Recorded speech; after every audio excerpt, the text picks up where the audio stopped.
कि हम सत्य घर जा रहे हैं। ब्रह्मा का है पियर घर और विष्णु का है सत्य घर। अभी देखो पियर घर बहुत गरीब है और सत्य घर बहुत साहूकार है। क्यों गरीब है? ब्रह्मा को दाढ़ी मूछ वाला दिखाते हैं, भिखारी दिखाते हैं। जो भी देवताएं हैं उनको दाढ़ी मूछ नहीं दिखाई जाती और ब्रह्मा को, मनुष्यों को दाढ़ी मूछ दिखाई जाती। इसलिए जो कि विकारों की निशानी है ना, जब तक ये विकार है तब तक समझो गरीब है। सत्संग में तो बहुत साहूकारी है, वहां विकारों की बात ही नहीं। तुम जानते हो कि हम इस पढ़ाई से बैकुंठ के मालिक बन गए। ऊंच से उच्च बात पढ़ाते हैं तो ऊंच से उच्च बैकुंठ की नई दुनिया स्थापन करते हैं। तो फिर बच्चों को खुशी क्यों नहीं रहनी चाहिए? घर में बैठे भी बाप को याद कर सकते हो और याद करते करते बहुत प्योर और मीठा बनना है। कोई को भी मनसा से, वाचा से, कर्मणा से दुख नहीं देना है। बेअभिमानी में आने से शिक्षित होगी। बेअभिमानी में आने से कोई न कोई दुष्ट संकल्प चलाए लेते हैं। मुख से दुख देने वाली बात निकल पड़ती है, करने भी लोग दुख देने लग पड़ते हैं और शरीर को भी धोखा आ जाता है। जब ऐसी एक्ट करते हैं तो किस तरह हो जाती है। जबकि बाप आए हैं तो ये तो सर्विस का बहुत बड़ा चांस है। तुम बहुत ऊंची सर्विस कर सकते हो।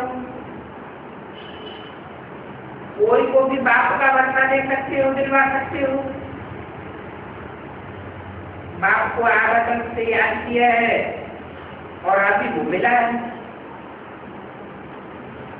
बड़ी शिक्षित से पढ़ाते हैं, याद करते हैं, लिखते हैं और जिस्मानी बाप का प्यार को मानोगे, मार ही मारेंगे। बाप का प्यार तो सच्चा है। वो तो शादी कराते हैं कि बच्चे पैदा होंगे, बुढ़ापे में हमारी परवरिश करेंगे, हमारी धन संपत्ति के मालिक बनेंगे, हमारी धन संपत्ति पीढ़ियों दर पीढ़ियों सुरक्षित बनी रहेगी। बाप तो कोई आप नहीं,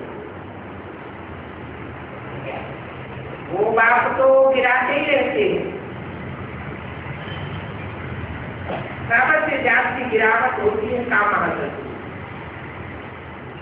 इसलिए बाप कहते हैं काम महाशत्रु है, शादी बर्बादी है। तुम बच्चों को तो शादी करनी ही नहीं। मृत्यु का बल अंतिम घड़ी पर है तो हम शादी करें ही क्यों? इसलिए संत बनना है और खुशी में बहुत रहना है। जिनको धन होता है तो खुशी में बहुत रहते हैं। तुम तो इसी जन्मों के लिए स्वर्ग के मालिक बनते हो। तुम्हारी मुसाफिरी मूल वतन और सुखदान की तरफ है। पहले मूल वतन जाएंगे फिर सुखदान में जाएंगे। तो मूल वतन में जाने से तुम्हारी मौलिक स्टेज बननी चाहिए। कौन सी है मूल अवस्था? बिंदु से बिंदु बन जाना चाहिए। जितना जितना आत्म की स्थिति में रहेंगे उतना मूल वतन की ओर दौड़ी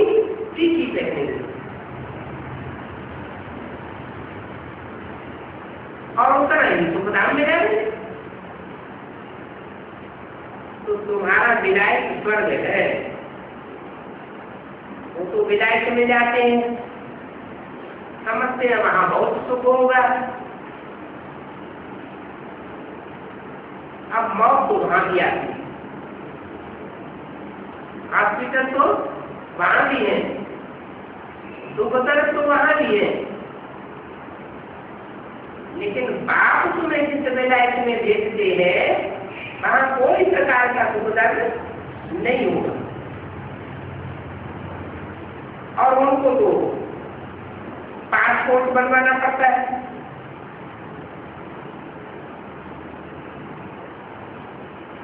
वो तो पैसे ले देकर के पासपोर्ट बनवा लेते। यहाँ कौन सा पासपोर्ट है? यहाँ भी पासपोर्ट है पवित्रता का। जो पवित्रता का पासपोर्ट लेंगे उनको पवित्र बनने के कारण स्वर्ग में भेजा जाएगा। पासपोर्ट नहीं होगा तो स्वर्ग में जाएगा। तो तुम पवित्र रहते हो, अभी से प्रैक्टिस करते हो, याद उनको तो ऑटोमेटिकली मिल जाता है। तुम पढ़ते हो तो अपना सौभाग्य बनाते हो, तुमको पढ़ाई नहीं करनी चाहिए। हम गाँव भागा के स्टूडेंट के ये बात तुम भूल जाते हो क्या भूल जाते हो कि हमको पढ़ाने वाला भगवान है और दुनिया को पढ़ाने वाले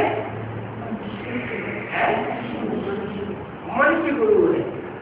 दुनियावी पढ़ाइयाँ डॉक्टरी पढ़ाइयाँ हैं और भगवान डॉक्टरी पढ़ाई पढ़ाते हैं। तो जितना याद करेंगे उतना बंधन कट जाएंगे। सबसे जाति कौन याद कर सकते हैं?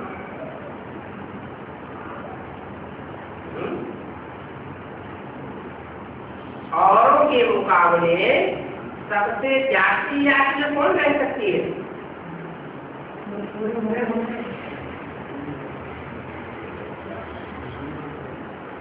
सबसे जाति याद में रह सकती है बाबेलियन। क्या उनकी याद का बैलेंस बहुत बढ़ता है। इतना जाति याद करेंगे उनके बंधन भी करते जाएंगे, लेकिन चतुराई चाहिए। छोटा बच्चा कहेगा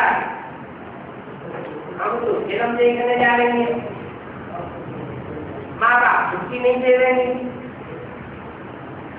रोएगा कि मैं तो जाऊंगा। अच्छा जाओ, चले जाओ, छुट्टी दे देंगे।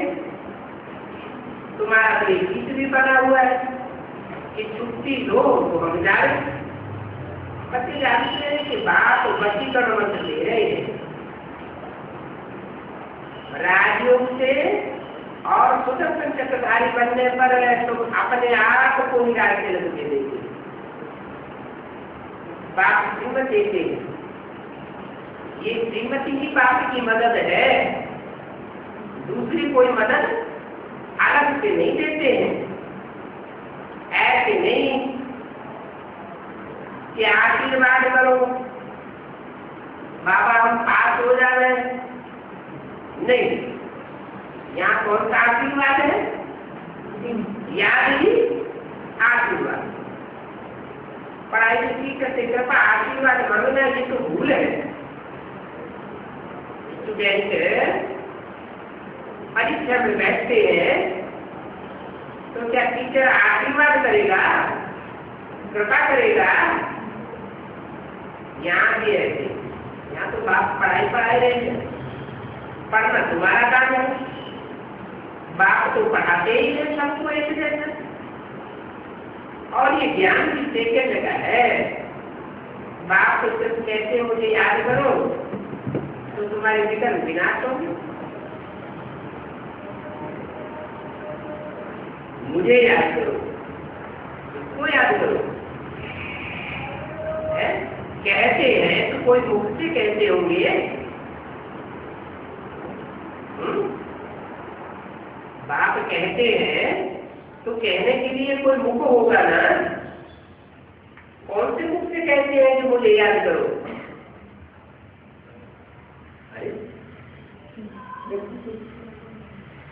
संतर्क में कौन से मुख से कहते हैं? ब्रह्मा के मुख से कहते हैं।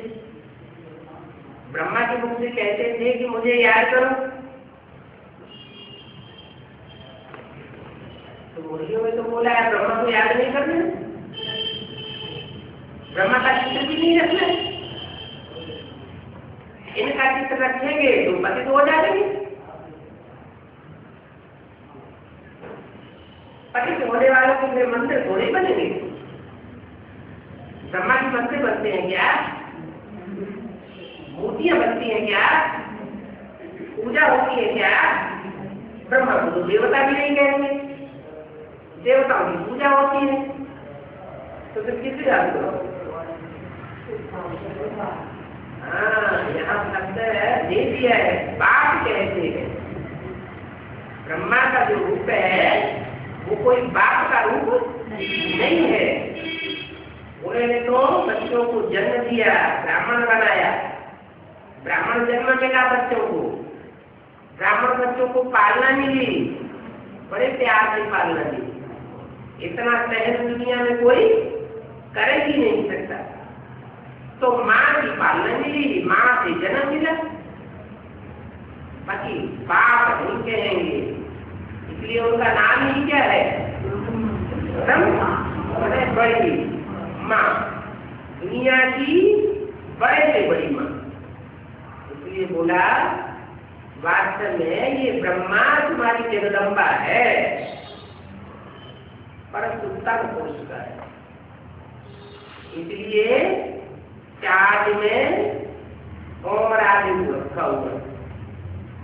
ये पुरुष तक छूट जाएगा तो ये आत्मा कोई माता में प्रवेश करेगी और जगदम्बा के रूप में स्वर्ग का गेट खोलने की निमित्त बनेगी। तो बाप कहते हैं मुझे याद करो, कहते हैं कौन से मुख से कहते हैं? कहते हैं ब्रह्मा के मुख से। और मुझे याद करो तो किसे याद करें? मैं बोला गया तो सुनने वाले किसको याद करें? ब्रह्मा को याद कर। ब्रह्मा को तो याद करने के लिए मना कर दिया, किसी को याद करने के लिए मना कर दिया। बाप कहते हैं मना ये कि आज की बात बताई, लेकिन वो तो किसी को पता ही नहीं, वो किसी को पता नहीं है। तो जिस बाप को याद करे, कहने वाला बाप है, वो तो ज्योति बिंदु है। ब्रह्मा को याद नहीं करना है तो इशारा दे दिया कि अभी बाप का पाठ अभी भी गुप्त है, आगे बढ़ के प्रत्यक्ष होने वाला है। सिर्फ मुझे याद करो और कोई को याद नहीं करो। मुझे याद करेंगे तो विकल्प विनाश होंगे, जैसे को याद करेंगे वैसी तेज बनी। तो बाप बाप के रूप में जब प्रत्यक्ष होता है तो निराकारी तेज बनते हैं। जो भी धर्म की कहे, चाहे क्राइस्ट हो, बुद्ध हो, गुरु नानक हो, शंकराचार्य हो, वो सब निराकारी तेज वाले। उनका चेहरा देखने से ही लगता है जैसे कि उनकी आत्मा इस धरती में है ही नहीं, उनके धाम की रहने वाली। निराकारी स्टेज में होने के कारण उनको बीज कहा जाता है। अपने अपने धर्म के बाप है, लेकिन वो तो सिर्फ बाप है, उन बापों का भी कोई बाप है। तो कहते हैं मुझे याद करो, मनमना भवन का मंत्र देते हैं। हम तो याद करते हैं, हम कोई मंत्र नहीं जपते हैं। बाबा बहुत युक्तियां बताते हैं। शंकराचार्य जैसे एक को जगाया तो तुम्हारा नाम बाला हो जाएगा।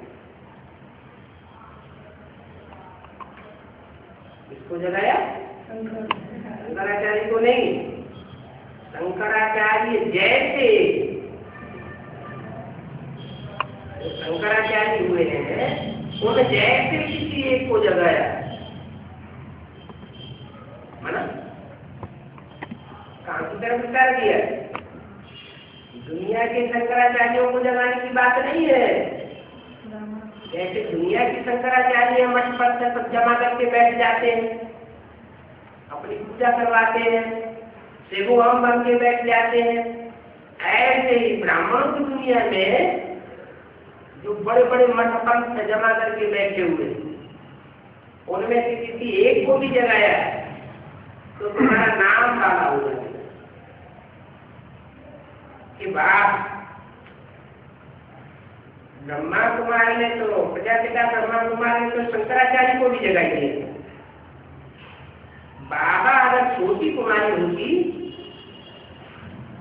तो इतना ज्ञान होता और खत से जाकर के समझाती।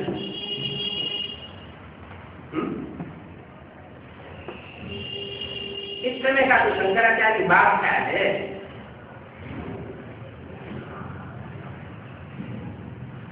उनको अगर जीत लिया तो जैसे प्रजा को जीत लिया। ऐसे ऐसे ख्यालात करते ही रहो। मल्ल युद्ध होती है तो अंदर में ख्यालात करती रहती है कि कैसे कहां से उंगली लगा दे और वो जल जाए। विनाश का समय जब आएगा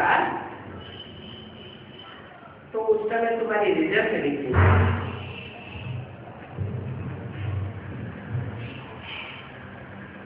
तुमने जो भी पुरुषार्थ किया है वो पुरुषार्थ की रिजल्ट आने लगेगी।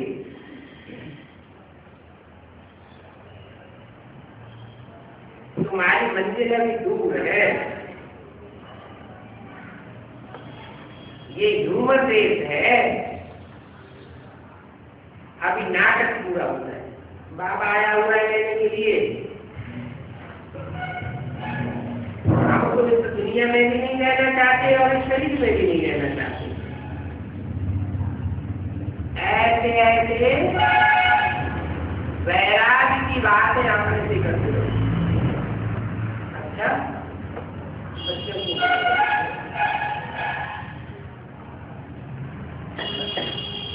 मतलब बातें करते 19 मई 1967 बाप बच्चों को समझाते हैं कि यहाँ पर जब बच्चों को याद में बिठाते हैं तो इस बात को मनुष्य नहीं समझते। ये बैठे बैठे क्या कर रहे थे। बाहर का आते देखे ये क्या कर रहे हैं। न हाथ में माला है न मुंह में कुछ राम राम जपते हैं। ऐसे ही बैठे हुए हैं। उनकी बुद्धि में कुछ आवेगा नहीं कि ये क्या करते हैं। बच्चे समझते हैं कि त्याग की यात्रा से हम उसकी नाम पर जाए पहुंचे। आप तो एक एक युक्ति बताते हैं और नई नई युक्तियां बताते हैं। नई दुनिया के लिए नई युक्ति। बच्चे जानते हैं कि बाप की याद की यात्रा से हम स्वर्ग में जाए पहुंचे। जिससे जो भी पाप हुए हैं वो सारी आपकी यात्रा से मिट जाते हैं। अगर ऐसी सदैव दिनों की काया बननी है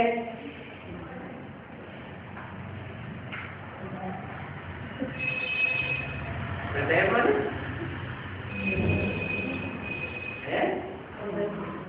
जन्म जन्मांतर की निरोगी काया बननी है कि पढ़ाई से। ऐसे नहीं अगले जन्म में बनेगी। निरोगी काया और निरोगी राज्य प्राप्त करते हैं। इसके लिए बच्चे पुरुषार्थ कर रहे हैं। अपने अपने सेंटर्स पर भी ये पुरुषार्थ करते हैं क्या कि हमारी काया भी निरोगी बने और जो राज्य है वो भी निरोगी बने, कोई विघ्न बाधा ना आने पाए। बाप से तो कोई भी चीज सहज मिलती है ना, बाप को तो बच्चों पर लव होता है। ये बेहद का बाप है, ही बेहद सुख देने वाला।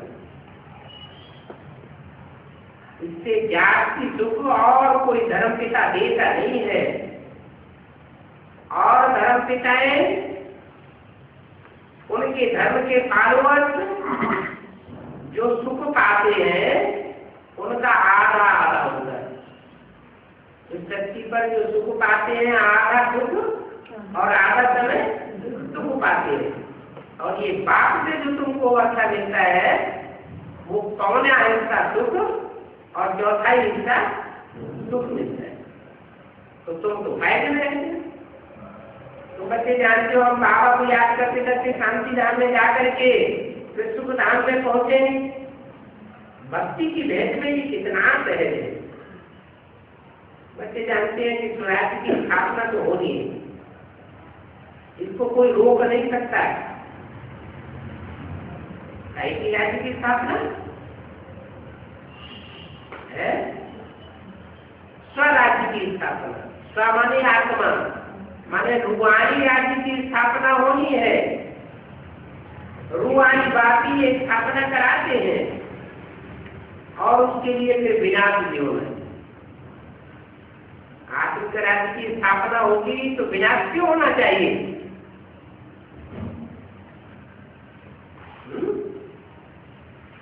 इसलिए होना चाहिए कि आत्मा बनने वाले सिर्फ 9 लाख ही निकलते हैं और बाकी सब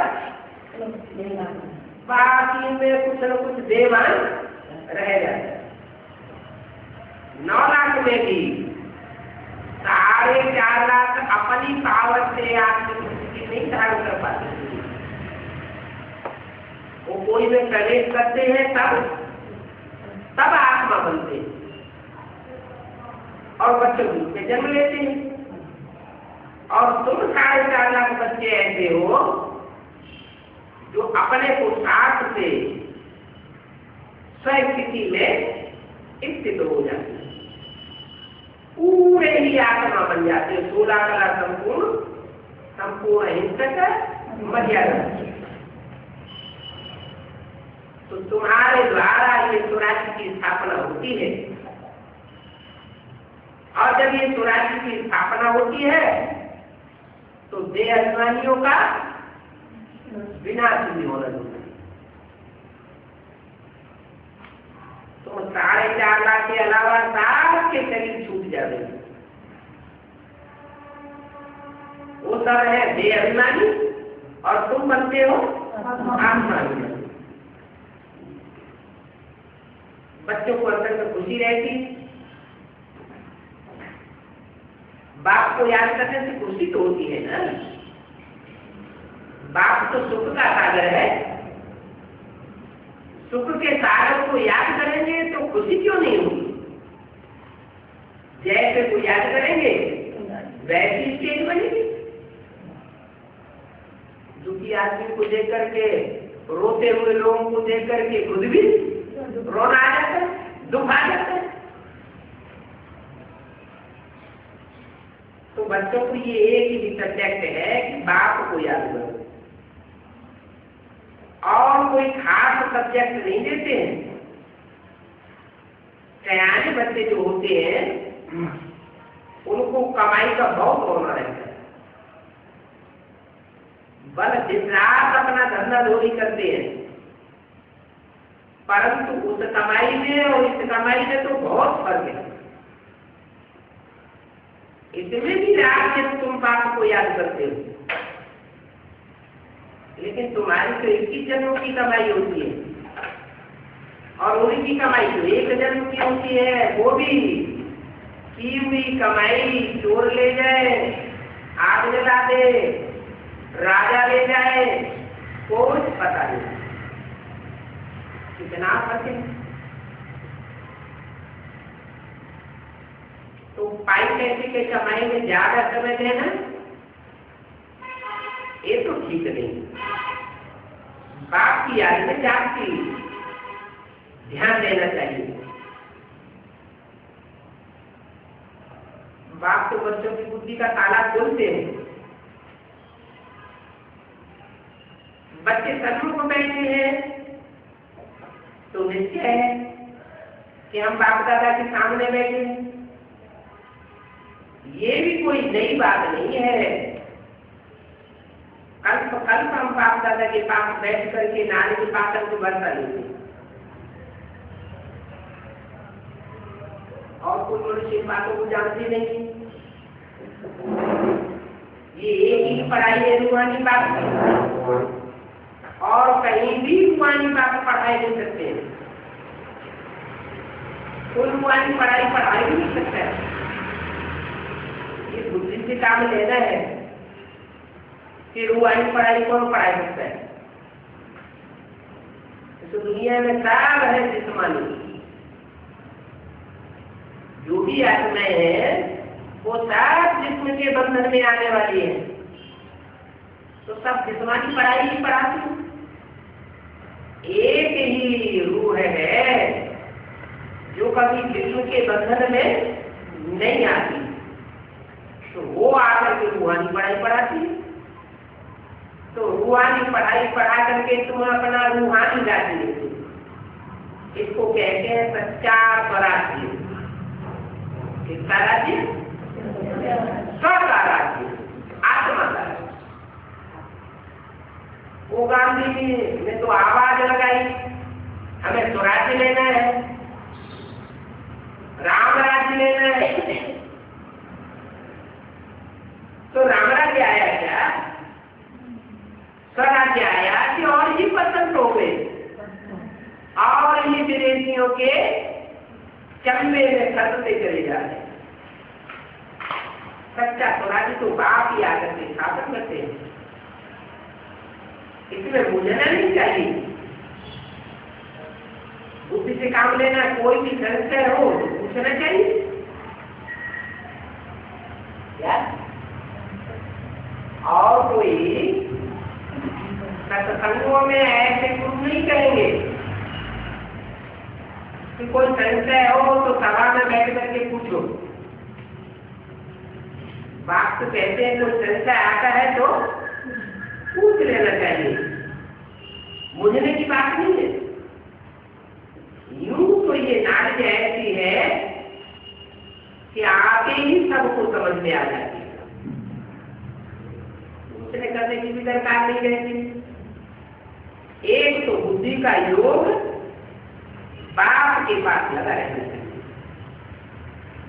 बाप की ओर बुद्धि का योग होगा तो कुछ पूछने करने की भी दरकार नहीं रहेगी। तुम्हारा बुद्धियों को जिन्न में वाकिफ होना चाहिए। जिन्न की कहानी बताते हैं ना। जिन्न कहता था कि हमको काम दो, नहीं तो हम खा जाऊंगा।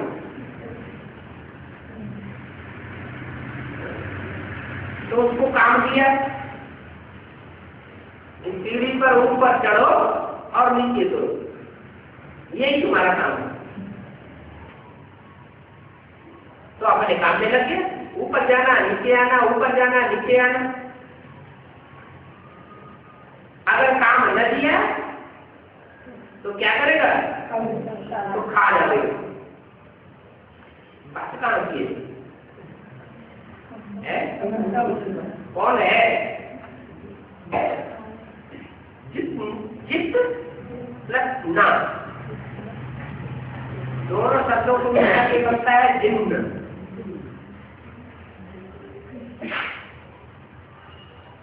जित ना, जो जीता न जा सके। कौन है ऐसा संसार में जो जीता न जा सके?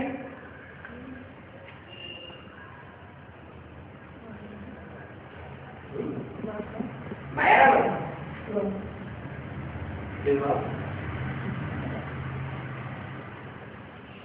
माया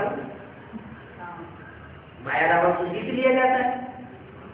कौन जीत लेता है?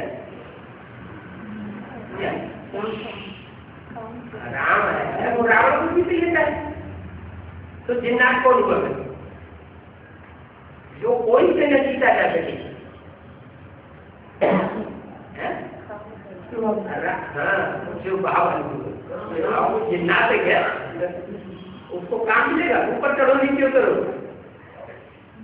वो तो नीचे उतरता ही नहीं। शिवाओं का भी नीचे उतरता है क्या? है वो तो संग के रंग में नहीं आएगा तो नीचे कैसे उतरेगा? तो कौन नीचे उतरता है? रामकृष्ण की आत्माएं जब पुरुषार्थ करती है, चाहे रामकृष्ण की आत्माएं हो चाहे कोई बच्चे हो, संग के रंग में आते हैं तो नीचे उतरते हैं, और बाप को याद करते हैं तो ऊंची स्टेज में चढ़ते हैं।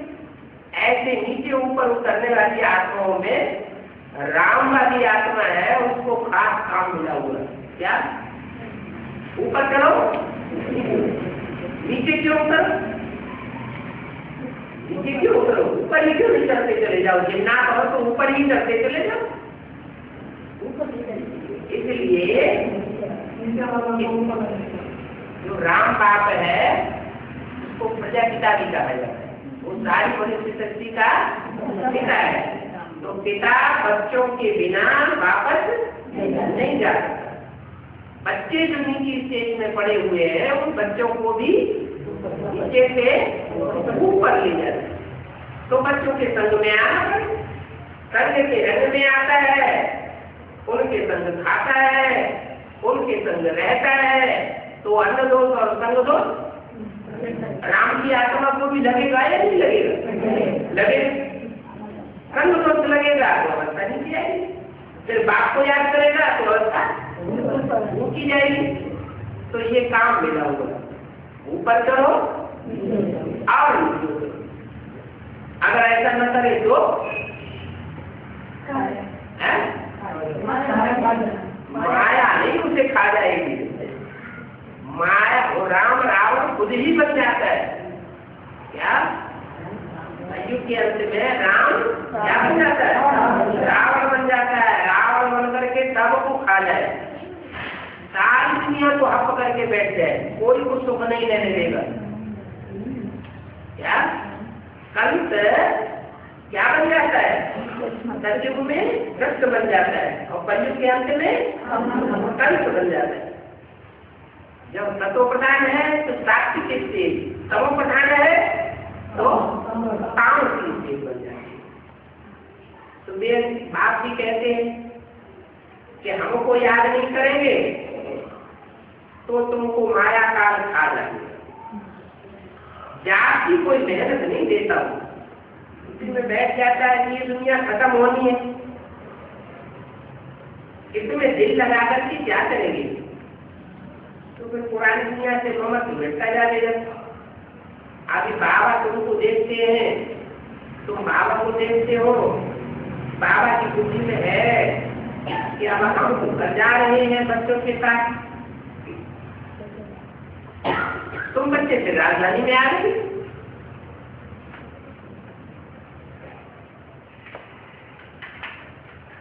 तुमको भी ये बातें बुद्धि में रखनी है। थोड़ा माया देना चाहती है परंतु सावधान रहना चाहिए। ऊंची से ऊंची भगवान की चाहने वाला है तो जरूर बदली ऊंचाई देंगे। याद की यात्रा में है ना, इतने बच्चे मुझसे क्यों है? जरा भी इसमें मुझने की दरकार नहीं। ये भी बात में समझाया है, तुम्हारे से कुछ भी नहीं लेता हूँ, मैं तो तुमको देने आया हूँ। कोई ट्यूशन लेता हूँ क्या? कोई पढ़ाई का उन्नयन लेता हूँ क्या? तुमको सुखधाम का मालिक बनाने आया हूँ। हम ईश्वर को देते हैं ये सोचना भी पाप है। क्यों?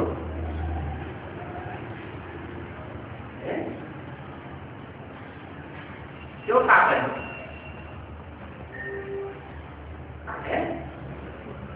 ये कोई देता है बाबा को कुछ, अगर ये सोचे कि हमने बाबा को दिया, बाबा ऐसे यज्ञ में लगा देंगे, यज्ञ का खर्चा चलेगा, ये सोचना पाप क्यों है? बाप इसलिए है कि बाबा लेकर के क्या करेंगे? तुम जो देते हो वो अपने लिए देते हो या बाबा के लिए देते हो? बाबा तो जिंदगी है, परम नाम से कुछ लाता भी नहीं है और लेकर के भी कुछ जाएगा नहीं। तुम देते हो, तुम ही इक्कीस जन्मों के लिए पाते हो। जो करेंगे अपने लिए करेंगे, बाबा के लिए तो कुछ लेने करने की बात है ही। ईश्वर तो दाता है, कोई के भी अंदर में है कि हम देते हैं तो इतना कहने पर उसकी ताकत ही कम हो जाती है। क्या अगर दूसरे को कहा कि हमने यज्ञ में इतना दिया,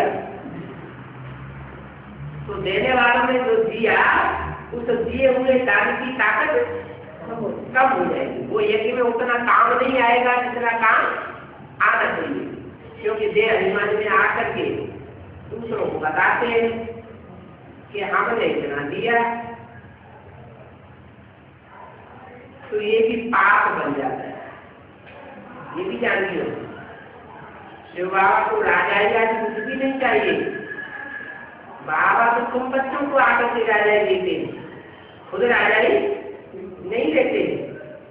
बाप तो तुम बच्चों का ओबीडियंट सर्वेंट बन करके आता है, राजा बन करके आता है। क्या जैसे माँ बाप होते हैं, अपने बच्चों की परवरिश करते हैं, जन्म देते हैं, पढ़ाई पढ़ाते हैं, कितनी परवरिश करते हैं सारा जीवन, मकान बना के देते हैं, फिर सारे जीवन की कमाई बच्चों के लिए छोड़ के चले जाते हैं।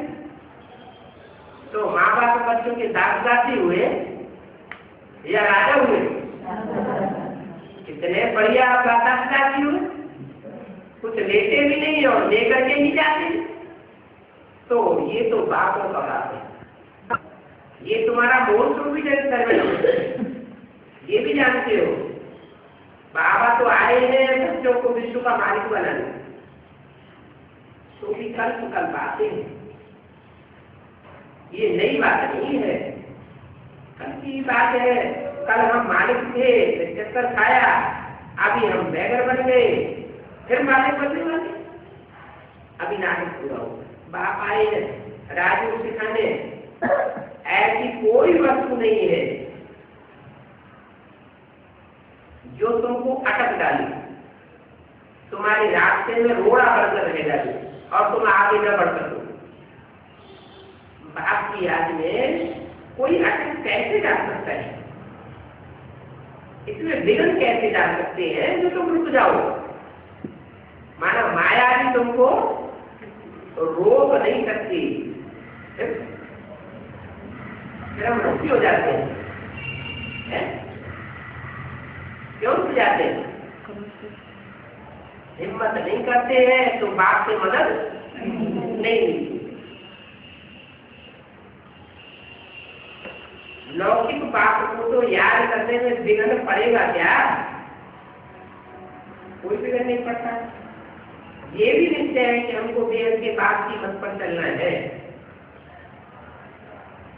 देह का बाप आया हुआ है तो हद के बाप की हम परवाह भी क्यों करें?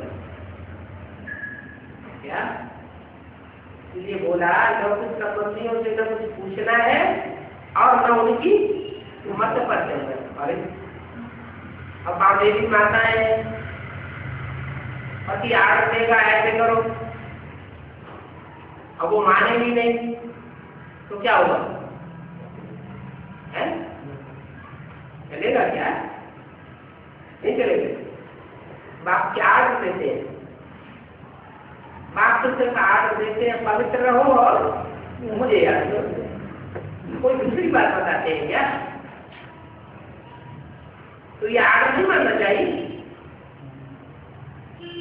ये एक आर्डर तो मान सकते हैं ना, पवित्र रहना है और बाप को याद करना है।